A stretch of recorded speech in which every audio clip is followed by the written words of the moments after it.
എല്ലാവർക്കും അച്ചൂസ് മാജിക് കിച്ചണിലേക്ക് ഒരിക്കൽ കൂടി സ്വാഗതം. ഇന്ന് ഞാൻ തയ്യാറാക്കാൻ പോകുന്നത് കൂന്തൽ കറിയാണ്. കൂന്തൽ അല്ലെങ്കിൽ കണവ എന്നൊക്കെ പറയും. ഈ ഫിഷ് എങ്ങനെ കറി വെക്കാമെന്ന് നമുക്ക് നോക്കാം. ഇതിലേക്ക് ആവശ്യത്തിന് ഞാനിവിടെ 750 ഗ്രാം കൂന്തൽ എടുത്തിട്ടുണ്ട്. കഴുകി വൃത്തിയാക്കി എടുത്തതാണ്. ഇനി ഇതിലെ അരപ്പിലേക്ക് ആവശ്യത്തിന് ഒരു 6 ടേബിൾ സ്പൂൺ തേങ്ങ ചിരകിയത്, ഒരു ചെറിയ നെല്ലിക്കയുടെ വലുപ്പത്തിനുള്ള വാളൻ പുളി, 2-3 ചെറിയ ഉള്ളി, പിന്നെ പൊടികളുണ്ട്, അത് ഞാൻ ചേർക്കുന്ന സമയത്ത് പറയാം. പിന്നെ ഇതിലേക്ക് കുറച്ച് ചെറിയ ഉള്ളി ഇങ്ങനെ 2-3 ആയിട്ട് കീറിയിട്ടതാണ്.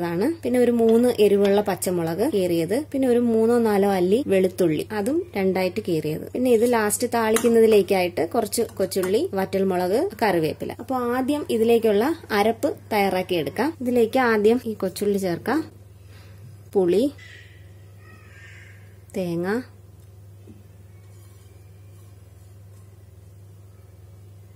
ഒരു 1/4 ടീസ്പൂൺ മഞ്ഞൾപ്പൊടി,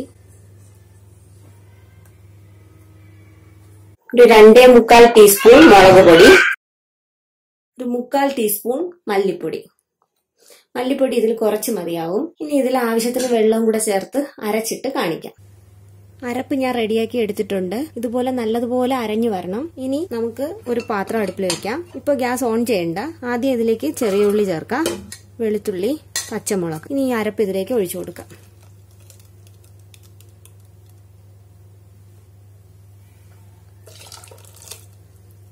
ഇനി ഇതിലേക്ക് കഴുകി വൃത്തിയാക്കി വെച്ച കൂന്തലും കറിവേപ്പിലയും ഉപ്പും ചേർത്ത് മിക്സ് ചെയ്തതിന് ശേഷം ഫ്ലെയിം ഓൺ ചെയ്യുക. ഇപ്പൊ കറി നന്നായിട്ട് തിളച്ചിട്ടുണ്ട്. ചെറിയ ഉള്ളി എല്ലാം നല്ലതുപോലെ വെന്ത് കുറച്ചുകൂടെ കുറുകി വരണം, അതാണ് പാകം. അപ്പൊ ഈ സമയത്ത് ഉപ്പെല്ലാം വേണമെങ്കിൽ ചേർത്ത് കൊടുക്കണം. കറി ഇപ്പൊ റെഡി ആയിട്ടുണ്ട്. ചെറിയ ഉള്ളി എല്ലാം നല്ലതുപോലെ വെന്ത് കറി കുറുകി വന്നിട്ടുണ്ട്. ഇനി നമുക്ക് ഫ്ലെയിം ഓഫ് ചെയ്യാം.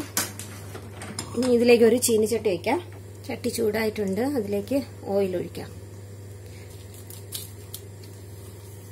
ഇതിലേക്ക് ചെറിയ ഉള്ളി ചേർത്ത് കൊടുക്കാം.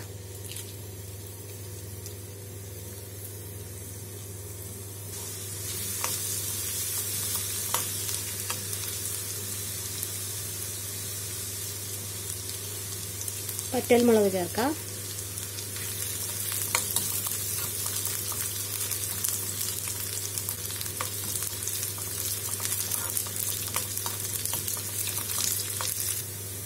ലാസ്റ്റ് കറിവേപ്പില.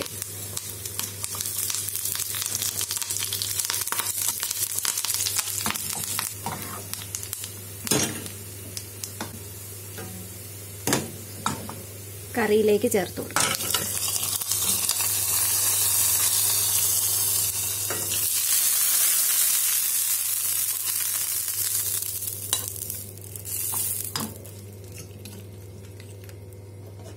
മൂടി വയ്ക്കാം.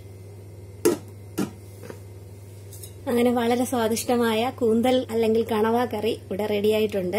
അപ്പൊ എല്ലാവരും ഇത് ട്രൈ ചെയ്ത് നോക്കണം. കാരണം നമ്മളെല്ലാവരും ഇത് റോസ്റ്റ്, തോരൻ ഇതൊക്കെ വെച്ചാണ് കഴിക്കാറുള്ളത് മിക്കപ്പോഴും. ഒരു വ്യത്യസ്തമായിട്ട് ഇങ്ങനെ തേങ്ങ അരച്ചൊന്ന് ട്രൈ ചെയ്ത് നോക്കണം. നല്ല ടേസ്റ്റ് ആണ്. കപ്പയൊക്കെ ഉണ്ടെങ്കിൽ കപ്പയും ചോറിന്റെ കൂടെ നല്ല കോമ്പിനേഷനാണ്. അപ്പൊ എല്ലാവരും തയ്യാറാക്കി നോക്കണം.